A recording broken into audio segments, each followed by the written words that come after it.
तर सध्या चालू असलेल्या लाडकी बहीण योजनेच्या 21 आणि 22व्या हप्त्याच्या वितरणामुळे अक्षरशः लाडक्या बहिणी गोंधळून गेलेल्या आहेत. काही महिलांना 3,000 आले, काही महिलांना 1,500 आले, तर काही महिलांना अजून वितरण झालेलं नाही. केवायसी सुद्धा दुरुस्ती केलेली आहे, तर काही महिलांना आतापर्यंत म्हणजे फेब्रुवारी पर्यंतचा हप्ता हा सुरळीत मिळालेला आहे. त्यामुळे लाडक्या बहिणी कमेंट करून विचारत आहे की वितरण आता संपलं की काय?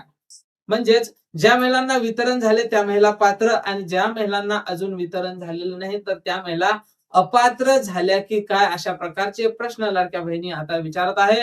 प्रत्येकच जिल्ह्यात अशा महिला भरपूर प्रमाणात आहेत. यवतमाळ, नांदेड, वर्धा, पुणे, ठाणे जिल्हा, बऱ्याच जिल्ह्यातून, नांदेड जिल्हा, बऱ्याच जिल्ह्यातून अशा प्रकारचे कितीतरी कमेंट येत आहे की आम्हाला अजून हप्ता मिळालेला नाही, तर आम्ही अपात्र झालो की काय, किंवा जर हप्ता येत असेल तर हप्ता कधीपर्यंत जमा होईल. आज वितरणाला 6 दिवस कंप्लीट झालेले आहेत. जरी आज रविवार असला तरी सुद्धा वितरणाची शक्यता नाकारता येत नाही. पण काल शनिवार असून सुद्धा संध्याकाळपर्यंत वितरण झालेलं नाही. तर नेमकं वितरण होईल का? तर या संदर्भातली माहिती आपण समोरच्या 30 सेकंदात पाहणार आहोत.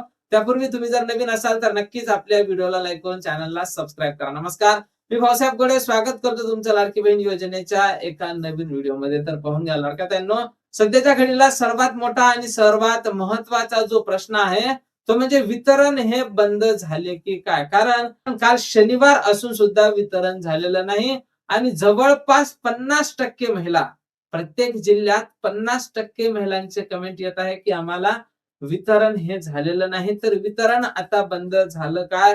तर लाडक्या बहिणींनो, तुम्ही बिलकुल काळजी करू नका. जरी लाडक्या बहिणी या हप्ते वितरणाची जी प्रक्रिया चाललेली आहे या प्रक्रियेमुळे गोंधळून गेलेल्या असल्या तरी सुद्धा लाडक्या बहिणींना मी आश्वस्त करू इच्छितो की तुम्ही निष्काळजी राहा. वितरण हे अजून थांबलेलं नाही. अजून वितरण